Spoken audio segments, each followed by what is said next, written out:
Hello, all my MACM family. Welcome again to a Make a Culture Move podcast. We're here. We cover everything from social intense topics to funny social trends. We are your hosts, Mark Jonathan. Tabitha. You muted, G. Oh, G. Sorry, I was muted. It's all good. And as always, we have an interesting podcast for you all today. With that being said, before we get started, could we have a brief disclaimer? So here at the MACM podcast, if you've been watching long enough, you know that we cover a lot of intense and very controversial topics. And as we dive into our podcast, we would just like for y'all to keep that in mind. Yes, indeed. And with that being said, I'll be kicking you off today. So to start, y'all might have seen already. I know it was all over Instagram, Facebook, all that stuff. But Offset spoke on a few things. He spoke on Snoop Dogg too, but I won't talk about that. He spoke on the COVID specifically. And I know on the podcast we talked about how they've released vaccinations. And COVID brought up his perspective. I know we've said ours. We'll probably go over that again. But if we could just pull up his video real fast. Yes, sir. Okay, I'll make this bigger. And here we go. 100%. So something that stood out to me that he said was how he didn't want to be a test dummy.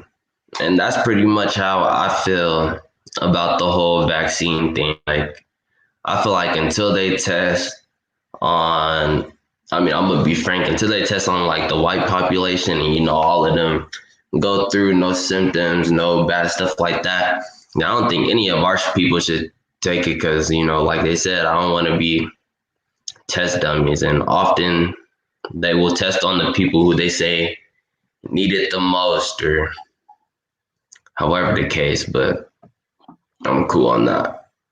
I definitely agree 100% because, I think Black people, we are a little bit like, I don't know, especially after the whole Tuskegee experiment and how they gave our people syphilis and stuff like that. So when it comes to trusting the government with the vaccine, I'm like, because they claim that they're trying to cure one thing, but then they end up injecting you with a whole nother disease. So it's kind of like, I don't trust it. I don't trust it at all.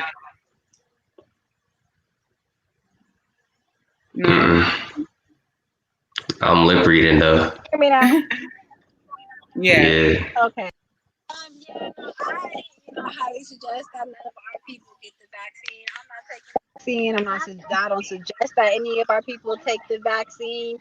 I just find it so weird and crazy how they came up with a vaccine within, less than a year, where there's no cure for cancer. There's no vaccine for, other diseases and out here that's been around for years.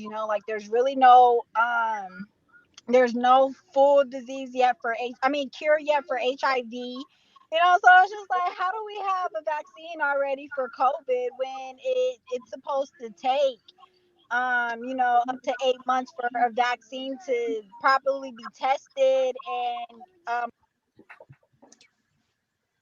government.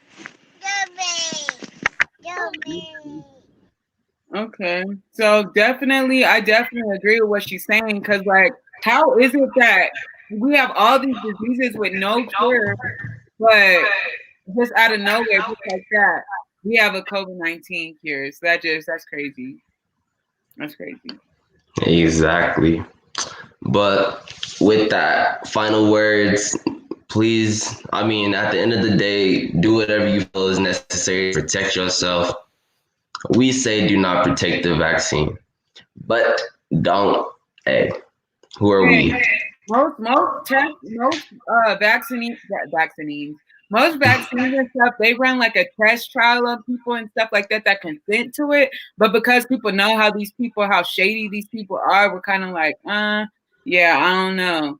So I just think it's a lot of shade in it, and we got to be careful because why they want Black people to take it first? I've read an article that was like, we need Black people to take this vaccine. Why Black people? Exactly. Yeah, But that's with also that, weird. Like, it's weird that they're pressing black people to take it. Like, first of all, our are so different than white people's anyways. If we do take it, we're, whatever the vaccine does to white people is not gonna have the same effect on black people. Like, it's not gonna have that same effect on them that it has on us because we're different. Like, it's not gonna affect white people the same that it affects black people. I don't know. Black, don't take it. Don't take it. That's my advice. Everything that you said wasn't clear, but when you said don't take it, it came up very clear. I'm like, what's Oh going on? wow. yeah, You guys hear me? crazy. Can you hear me? Like it goes in and out. Okay, yeah, I'm struggling, but I don't even know what I said anymore. Yeah, hey, don't take it. Hey, they testing it on us for a reason. They trying at least. But with that, we can segue. Um, Go ahead. Yeah. yes, indeed. Let's go ahead and segue into this. So I kind of well, not really stumbled upon. I kind of already knew about it, but specifically this website called blacknews.com pretty much You don't have to makes it a drive. point to search up everything black news, from a person who just invented something to a person who's super high on the honor roll or on his way to an Ivy League, so that type of stuff. So just clicking on this website, and this article specifically, again, is blacknews.com, but this article specifically was a black physician assistant, and as you can see, and the title makes history, publishes children book series about STEAM. We'll get into it a little bit more about what STEAM is, but it says right here, meet Monica. Ooh, that last name is. Guyam.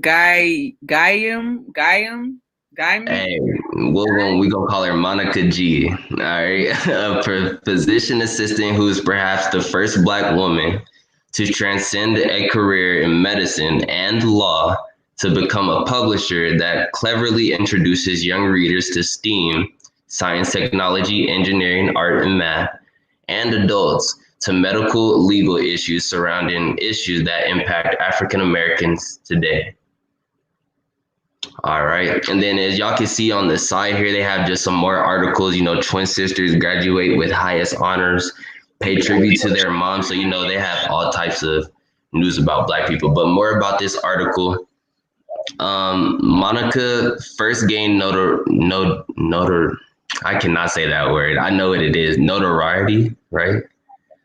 As a PA specializing in cardiology after co-authoring a research paper published in the Journal of American Cardiology and the Journal of American Academy of Physician Assistants on genomics. I'm sorry. She has penned 2 medical thrillers based on stem cell therapy and cloning, and now releases a series of children books targeting subjects on science, geography, Black history, and culture through the backdrop of a safari in Tanzania, safari of a lifetime. Tanzania. Okay. But yeah, so the article kind of just gets into some more of her accolades first.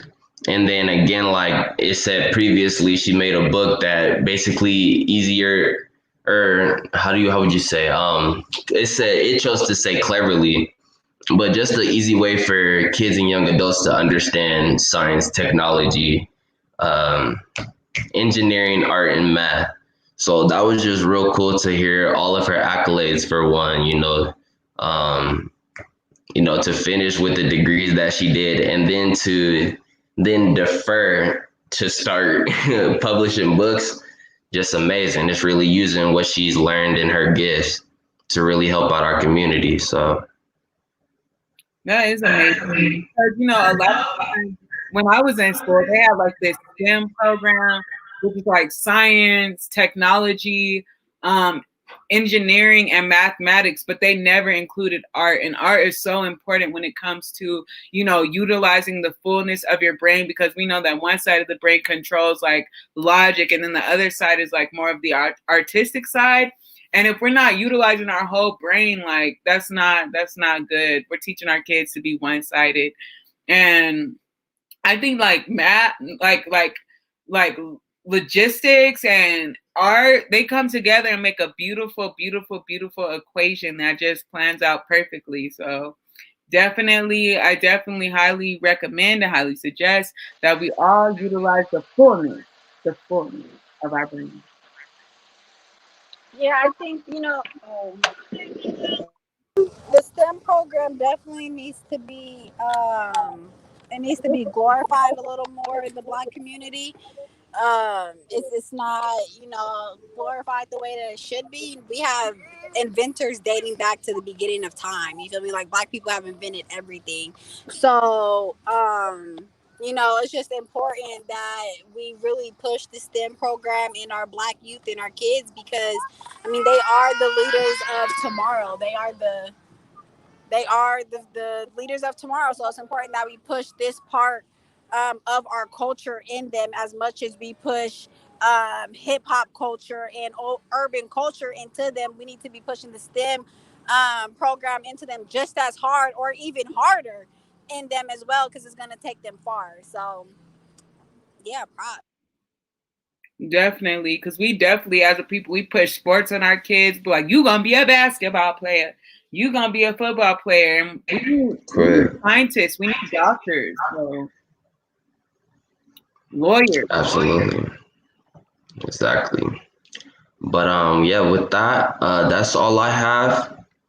So we can go ahead and segue into our next topics.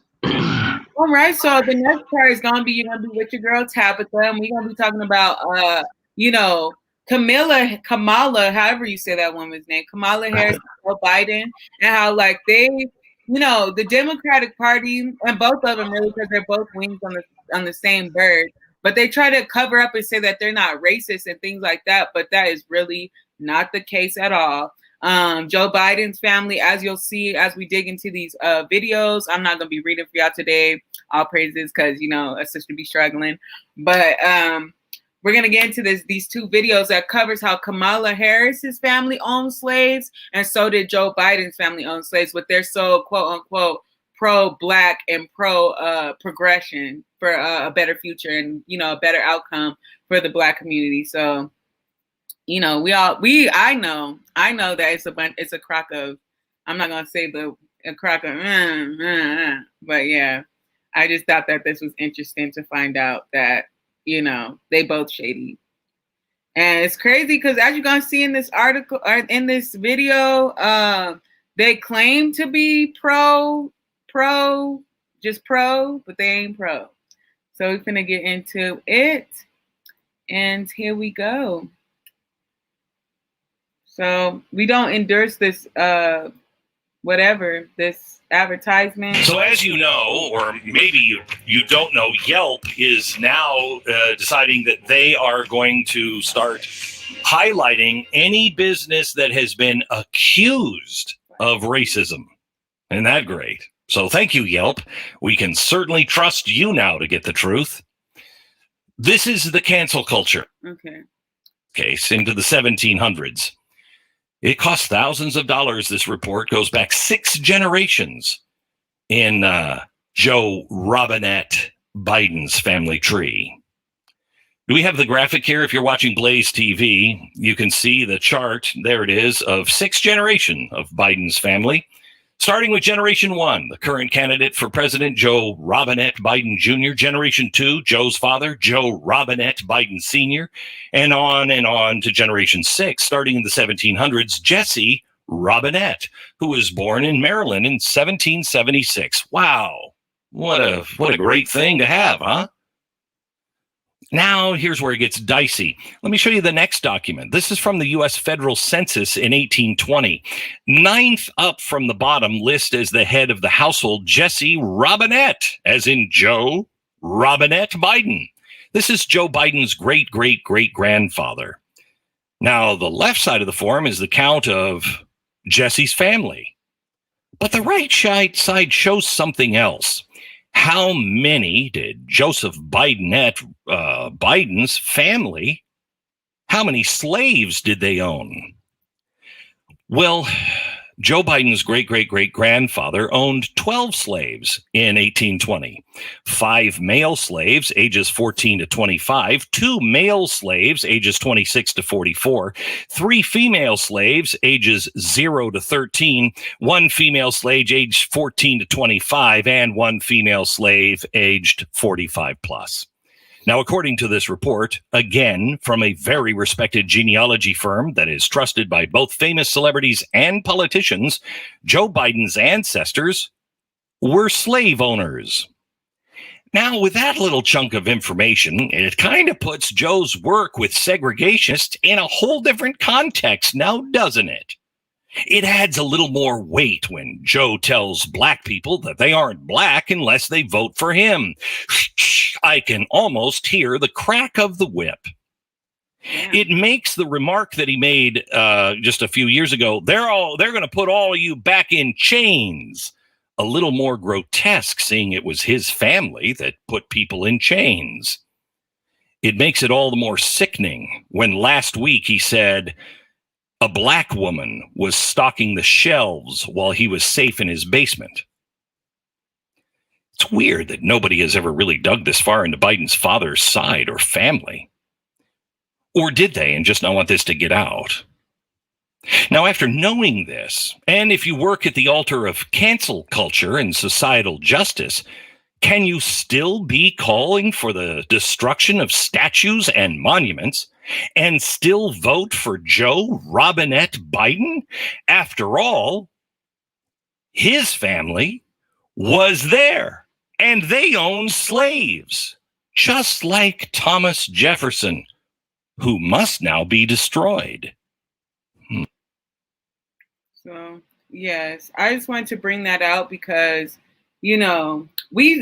everybody has something to say about, there's the racist monuments and, getting rid of like a lot of the presidents that did own slaves and things like that. But little do we know, Mr. Joe Progressive Democrat Biden owns slaves, just like we're going to see Kamala Harris own slaves. So y'all could go, if y'all got anything to say, touch on that. No, we do. I mean, it doesn't really, surprise me none at all. Yeah, it don't surprise me none really at all that they, his ancestry line, his direct ancestry line, own slaves. I'm not a Biden fan. I'm going another round without a president. So, yeah. I definitely feel that. Mark? I mean, like G said, like it would be hard to convince me that like white people didn't own slaves. So it was just like, I think the only new information was how many he owned. So I just think that's interesting. That's crazy because he took part in the whole Jim Crow era. He took part of the whole, separate but equal movement. Joe Biden's been in politics for a really long time. And it's crazy because everybody was talking about how racist Donald Trump was, but here we got a closet racist that acts like, he loves black people. He's all about, black empowerment, but he is quite the opposite. And I think that, him being in office, we're going to see that. We're going to see that. I agree with that 100%. The thing with Trump is that, go mom, we knew what we was getting into with him. We knew he was racist before he ever decided to even run for president. You feel me? Donald Trump is a well-known billionaire out there in the world, right? People know who he is. So we knew he was racist before he even decided to run for president. Thing with Biden is that if you don't know he's racist, then you don't know he's racist. And you feel me?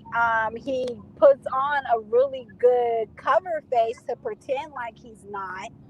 which is how he got so many black voters in the first place. That's why he put Kamala Harris as his running campaign to make it look like he was for the people, when in reality he's not.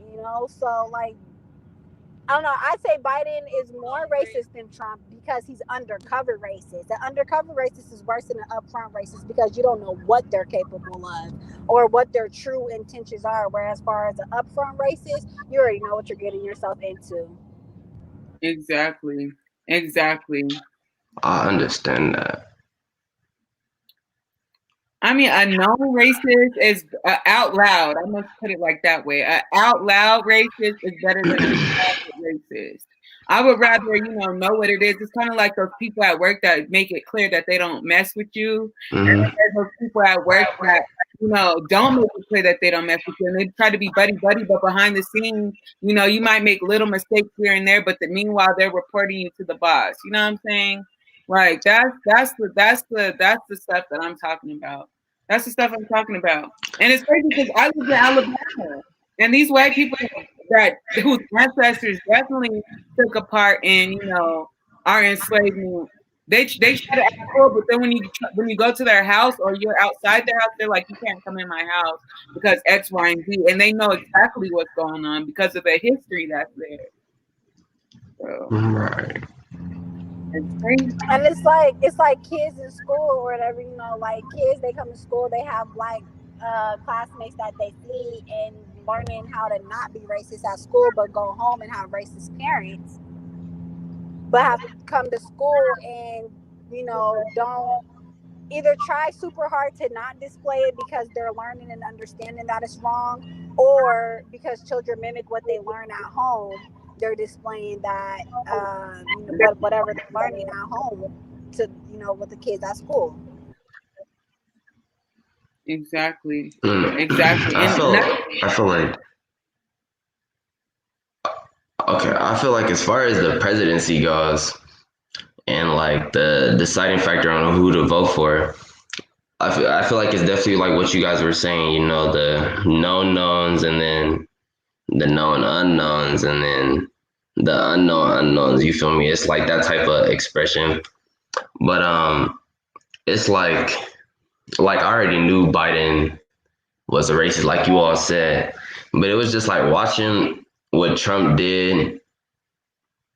Like, I feel like that's what was like most people's deciding factors in the voting, because they're like, okay, it's like y'all said, like, okay, we know he's not going to do nothing for us. And some people feel like he was doing a lot for us. And I heard arguments for both sides. But I don't know. For me, it was just like watching Trump for what he did to, like, I at least wanted to see what Biden could do.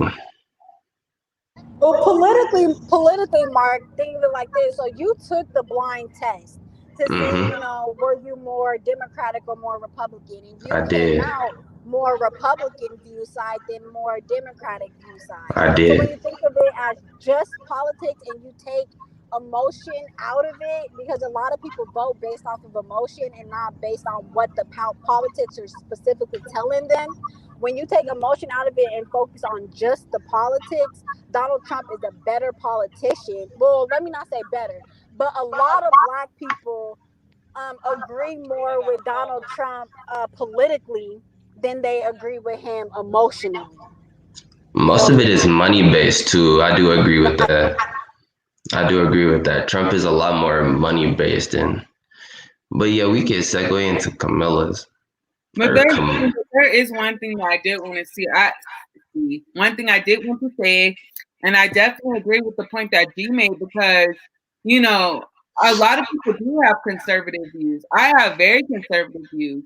By today's standards, I would have been a Republican. And the crazy thing about it is, back in the day, a lot of black people were Republicans. But because it's called an interest convergence, where things kind of swapped with dog whistle politics, black people, the Democratic Party is now, quote unquote, the poor party.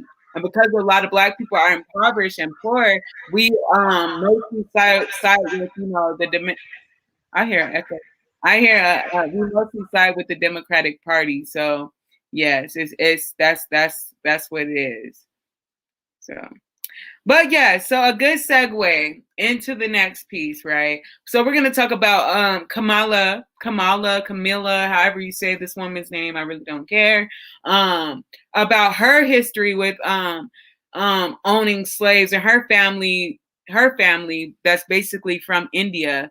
Her father is a man that moved to the Caribbean islands, and their family owned Jamaican Caribbean slaves. So just because she's a non-white woman does not make her a black woman. And this article is definitely gonna not article. This video is definitely gonna touch on that. So let me pull it up. But again, just keep that in mind as we dig into this video. Yeah, the covering up, the bull is real. And I wish we would have known this prior to the election, but stuff be happening, and So yes, here we go. The Vortex. Hello, everyone, and welcome to The Vortex, where lies and falsehoods are trapped and exposed. I'm Michael Voris. When a candidate picks a vice president, there's usually a solid reason for landing on that person. Either they can carry a state on election day where they fill in a gap this environment. She was able to beat back pro-lifers and advance the cause of same-sex marriage. She's been picked by Biden because she's a woman, and he was under intense pressure from Marxists to pick a black woman, which every single person on earth understands means African American, not just someone who doesn't have white skin. Descendants of slaves, grown up in poverty, victims of white privilege, all of that. But Kamala checks none of those boxes, not a single one.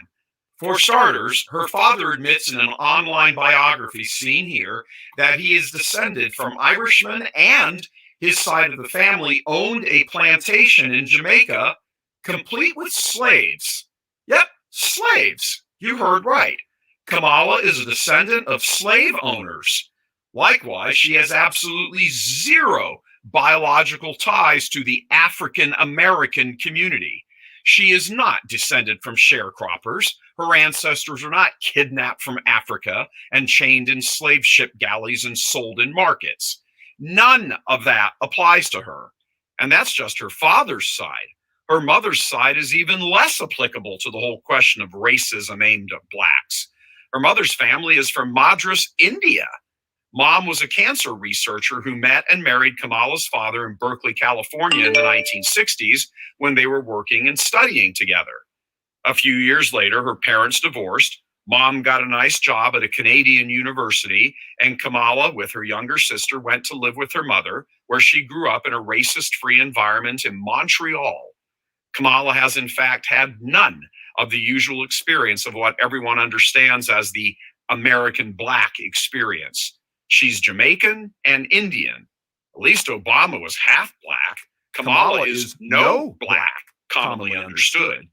Likewise, to curry favor with the non-blacks when she was Attorney General of California, she pursued a vigorous anti-crime policy which massively drove up incarceration rates of young black men.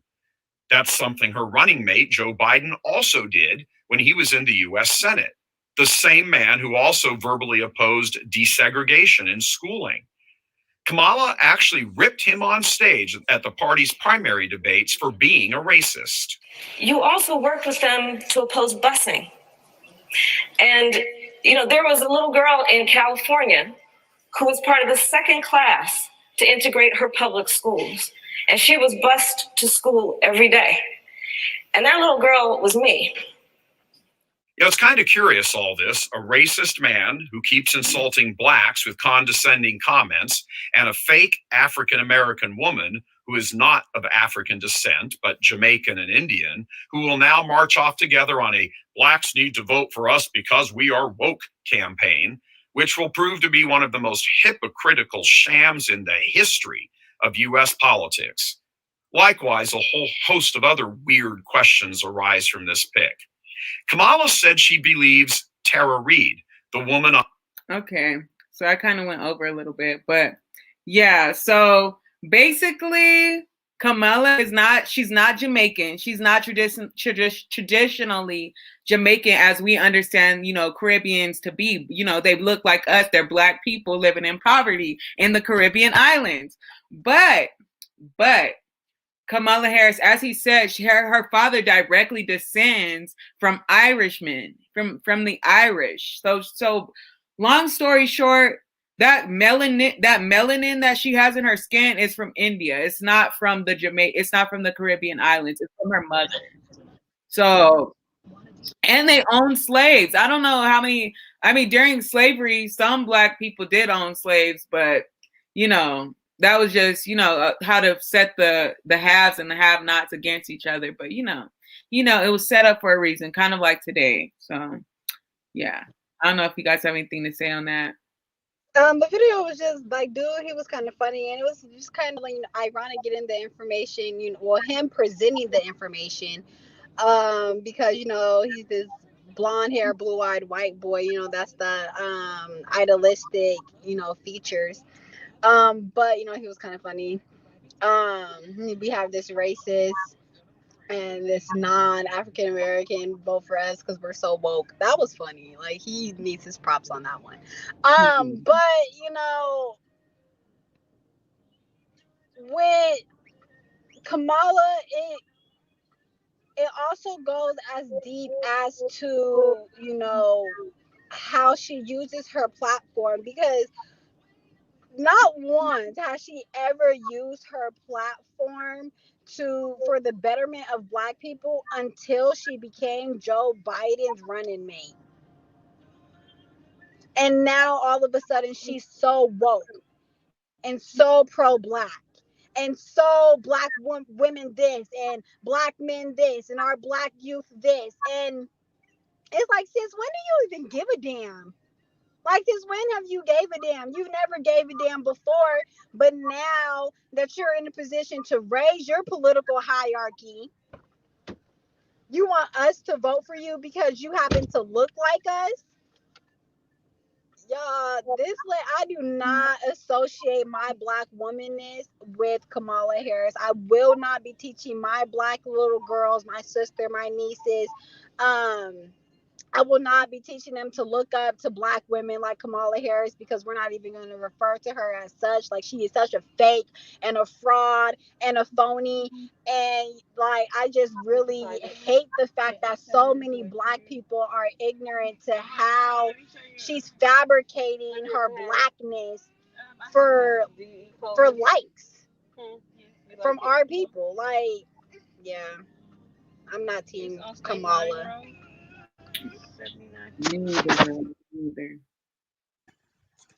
I mean, that's definitely crazy. I mean, that's a lot of people that she fooled about being Black. The whole world. I'm trying to tell you, because all them articles, I hopped right on the train. Oh yeah, Black people. Yeah, but she knows nothing about the Black struggle. Sucks to suck. Nothing. Yeah, sucks. And then to grow up in Montreal that was just the cherry on top, like, right. But yeah, but yeah, I mean, that's it, really.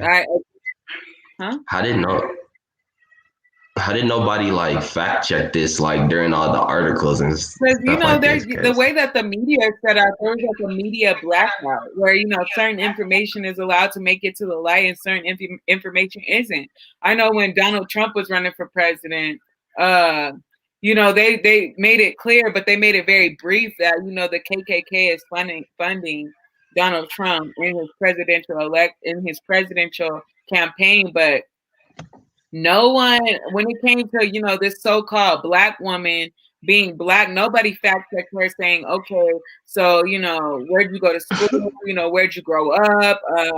What makes you so Black? Again, that checklist that man had, being impoverished, going through, having a history with slavery, being a victim to white privilege and stuff like that.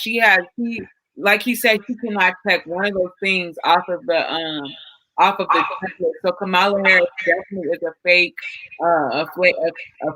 and a fake Black And then her descendants own slaves themselves, so it's just like all bad.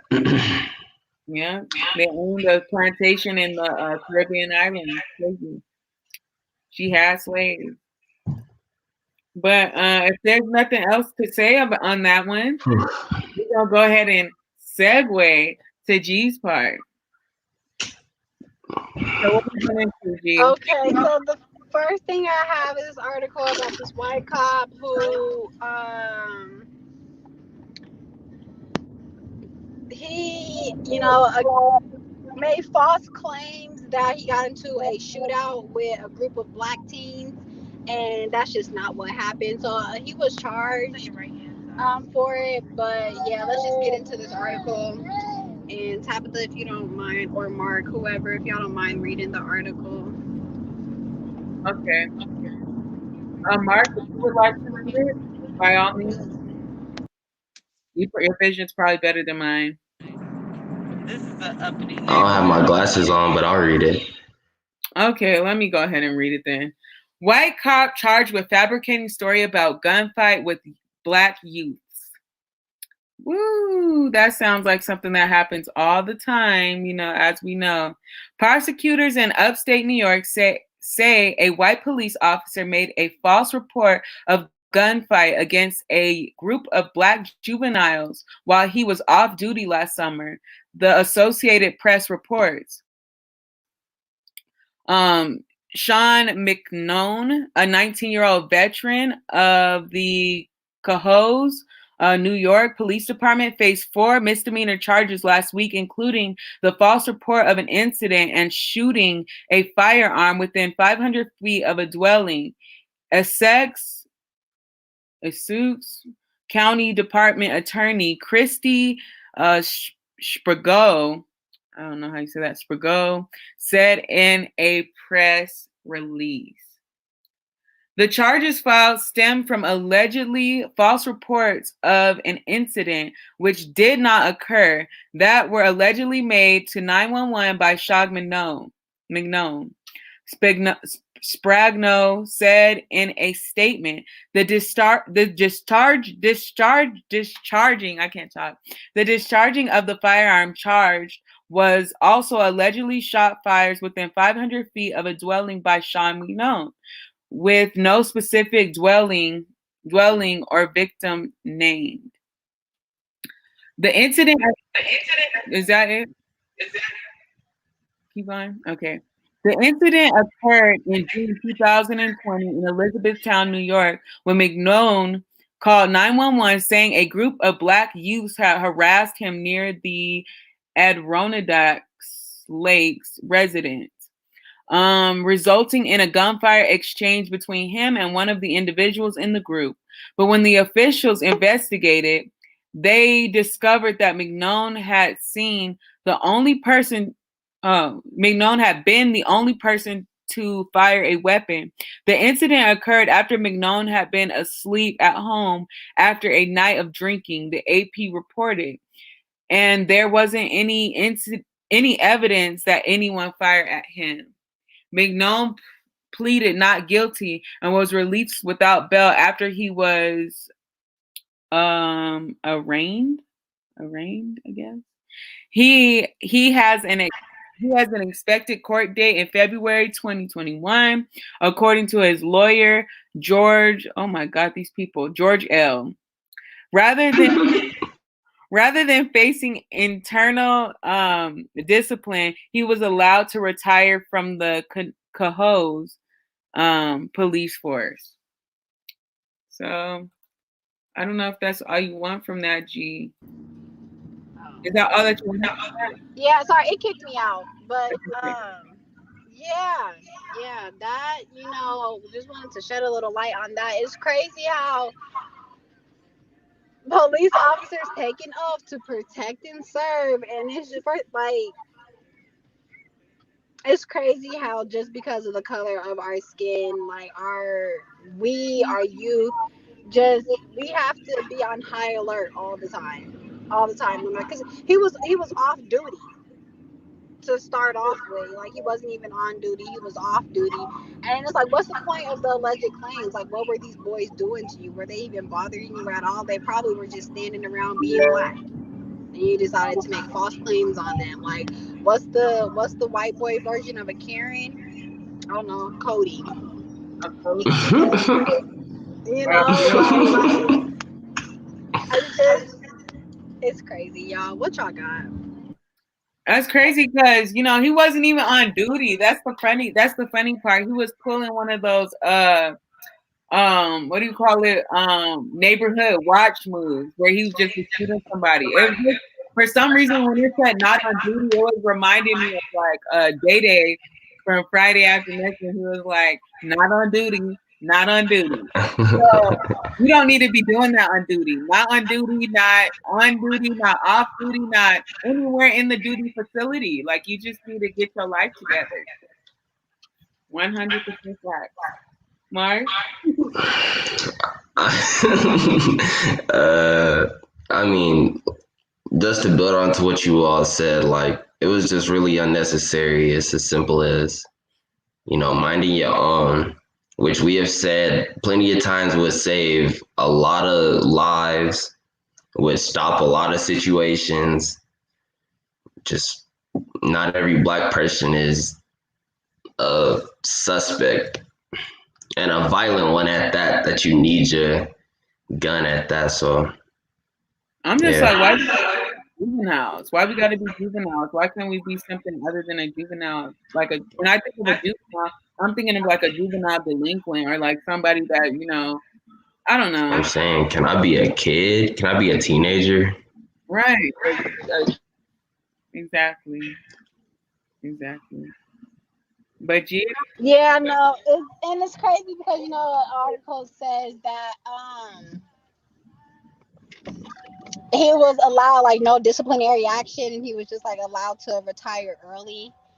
Like, how messed up is that? Like, to the kids, to the group of boys that the claims was made against. Like, I'm sure 1 out of 5 of those boys, one of them probably really is the troublemaker of the group. And it was probably a hard time for their parents to believe that maybe y'all were doing something for this officer to have fired at y'all. So it's like, it's crazy. Like, we don't know what those boys had to go through in that false claim situation. It's like, this officer, so you get to go through no disciplinary actions at all, and you get to retire early and live peacefully off your pension, while we probably got whoopings from our parents and had to go back and forth to court, and we probably even had to miss out on school and like all kinds of stuff. And it's just like, no disciplinary action happens to the officer, and he gets to retire early. Right. And this again reminds me of those boys that the story, not the Netflix series, when they see us face off. You know what I'm saying? We don't even have to be within the vicinity. We don't have to be even involved to be quote unquote presumed guilty. Guilty until proven innocent. I don't think, or innocent until proven guilty. That never applies to Black people. It's the opposite. We're born guilty. Yeah, exactly. We're born guilty. We're guilty until proven innocent. Or at least born with 2 strikes. So we get one, and it's already... At least born with 2 strikes, and man, it's all over. Exactly. It gets real in the field. Okay, but if nobody else... Go ahead, Mark. Go ahead. Oh, you was already segueing. Oh, okay. Yeah. So we can go ahead and segue. This next article I got is, more empowerment towards the Black community. It's Black men in white coats. So, we got some of our Black men doctors out there who are really encouraging, especially the Black male youth, the boys coming up, really pursue a career in the medical field. Okay, I got it. I can read it. Dr. Dale Dr. Dale Orkadudu. Okay, I'm gonna say Dr. Dale, an African American doctor and the founder of Black Men in White Coats, aims to make an impact on the world by helping develop future leaders in medicine. He recently organized a youth summit with a goal to inspire Black boys to pursue the career of becoming a doctor as well. Ooh, all crazy. Okay. Some alarming data came out that the number of Black men applying to the field of medicine was decreasing. There was actually less in 2011 than there was in 1976. Dr. O shared via the organization's YouTube channel. Our mission is to inspire the next generation of physician leaders and to diversify the field of medicine with a special emphasis on Black males. In hopes to do that, Dr. O organized the first ever Black Men in White Coats Youth Summit at UT Southwestern last Sunday. It was attended by hundreds of students from third grade level to middle and high school. They got to connect with educators, clinicals, and community leaders, as well as discover resources that will help them as they take on the path of becoming doctors. African American youth who attended the summit got to better understand the science behind the career. They experienced CPR training, demonstrations on how to make a splint, anatomy exploration, among others. Parents who were required to attend with elementary students also benefited from the tips on how to help their children on that career path. I think it's good to see the representation, to see someone that looks like them who has gone through the career pathway, so that way they know that it's very feasible, that it is very possible for them. Brittany Drake, one of the parents who attended the summit with her sons, told Fox 4 News. Most importantly, the summit encouraged Black youth that they can be anything they put their mind into. It directly showed them what they can achieve in the future, like becoming a doctor. Medicine is a long road, but it is a road that many people who perhaps look like them have gone through and been successful. Medicine is a rewarding and exciting and interesting field. I hardly saw any Black males when I was coming up as a resident. Dr. Amika Etufa shared. I think it's something to see anybody that looks like you, to inspire you, to help you know that it's possible to come through this process and be a physician. Oh, that's cool. So yeah, y'all, I think it's real important that our Black youth see somebody who looks like them coming up in, in the world, in every field, in every single field that there is possible, not just entertainers and NFL players and NBA players and more than just sports and entertainment. We need to see Black doctors, both male and female. We need to see Black teachers, both male and female. We need to see Black lawyers and judges, and every single field that there is applicable out there in the world. Our youth, in order for them to know that, yeah, I can do that too, they need to see somebody that looks like them who has done it and achieved it. So I agree with the article on that when, it speaks on that. What you want? Definitely. I definitely agree with. I can't even touch on that because you basically touched on everything that I could even. I mean, we do need to see that. That's imagery that our community. That's imagery our community so desperately needs. Mark, got anything to say, Mark? Young Marky, Mark. I agree 100%. I'm sorry, my nephew Waller. I know what it's like, especially today. But yeah, I just wanted to, shed some light on that. I have never had a Black male doctor. I've had a Black female doctor before, but I've never had a Black male doctor, and I just think it's important, especially when for our youth. Going through puberty is a very sensitive time for all youth. And I think it's important. I think it'll be easier for our youth to confide in their doctors if it were someone who looked like them. Some kids don't want to talk to their parents about how their body is feeling and how their emotions are feeling while going through puberty. And I think it would just be easier for our Black boys to talk to their Black doctor, or our Black girls to talk to their Black girls to talk to their Black doctor when going into the doctor's office. So, you know, I just really encourage y'all, we need doctors in our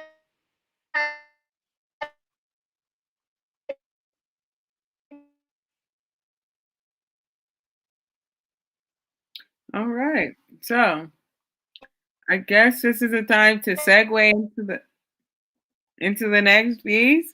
So next, you know, just to try to, you know, keep things flowing. You had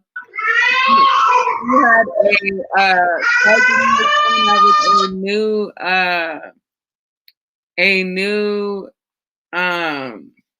movie or a new joint as it was put, and I think that's pretty tight because Spike Lee has some really good movies and things like that. So we're gonna go ahead and share this screen over here to this good old Facebook, I guess, because that's how, you know, it was found through the book. A lot of people use Facebook to, you know, promote stuff, and we gonna see what Spike.